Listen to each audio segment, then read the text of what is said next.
इधर समर्थन मूल्य पर धान की खरीदी 15 नवंबर से छत्तीसगढ़ में शुरू हुई, जहां पहले दिन रायपुर में धान खरीदी हुई है। 2186 क्विंटल से अधिक धान की खरीदी हुई। 31 जनवरी 2026 तक ये धान खरीदी की प्रक्रिया चलेगी। पहले दिन आपको बता दें 2186 क्विंटल धान खरीदा गया। 23 लाख से ज्यादा किसानों ने इस बार रजिस्ट्रेशन करवाया। तो आपको बता दें कि कल पहला दिन था।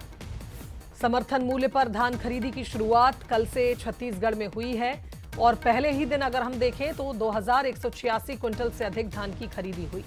इस बार धान खरीदी के दौरान कई चुनौतियां कहीं ना कहीं प्रशासन को झेलनी पड़ी, लेकिन इसके बावजूद आप देखिए धान खरीदी की शुरुआत हो चुकी है छत्तीसगढ़ में।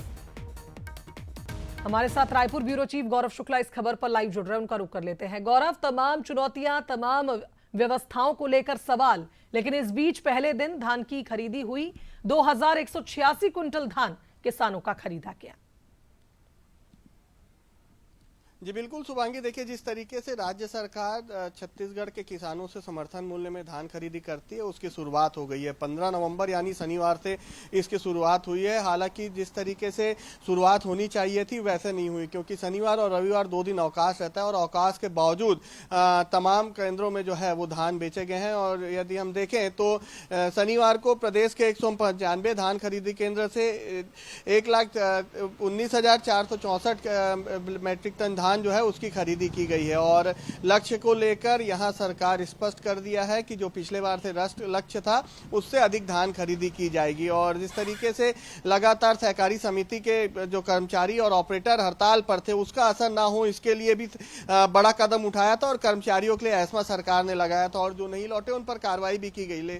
और जिस तरीके से तय किया गया था कि 3100 रुपए प्रति बोरा के हिसाब से धान खरीदी की जाएगी और वहीं प्रत्येक किसान से हर एकड़ में 21 क्विंटल धान की खरीदी की जाएगी, उसके हिसाब से धान की खरीदी की जा रही है। और सोमवार से इसमें जोर पकड़ता नजर आएगा, क्योंकि सोमवार से सभी लोग काम पर लौटेंगे और जो छुट्टी का माहौल था वो खत्म होगा। हालांकि तमाम खरीदी केंद्रों में कोई ना कोई जिम्मेदार कल पहुंचा था, चाहे मंत्री की बात कर ले वो भी पहुंचे थे, क्षेत्रीय विधायक भी अपने धान खरीदी केंद्रों में पहुंचे थे और वहां पर जो धान बेचने किसान आए थे उनकी पूजा अर्चना, उनके माथे में तिलक लगाकर और बाकायदा जो तराजू है उसकी पूजा अर्चना कर माला पहनाकर कल से धान खरीदी की शुरुआत की गई थी। और पहले ही मुख्यमंत्री के साथ जिम्मेदारों ने यह साफ कर दिया है कि किसानों को कहीं पर भी दिक्कत नहीं होनी चाहिए। टोकन तुहरदार ऐप के द्वारा किसानों को टोकन दिया जा रहा है, धान खरीदी के लिए टोकन मिल रहा है और उसके साथ ही साथ खरीदी केंद्रों में भी व्यवस्था की गई। यदि किसी किसानों को दिक्कत आती है,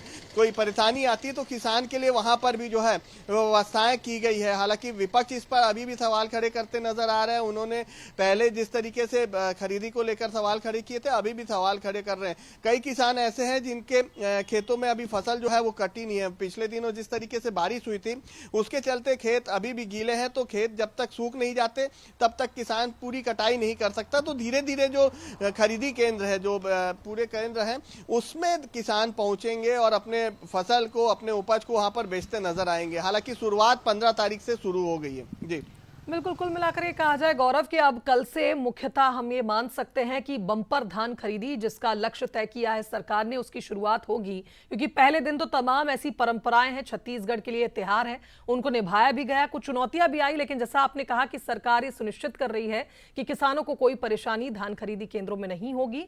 कल से मुख्यतः इसकी शुरुआत हो जाएगी। फिलहाल बहुत शुक्रिया आपका तमाम अपडेट्स के लिए।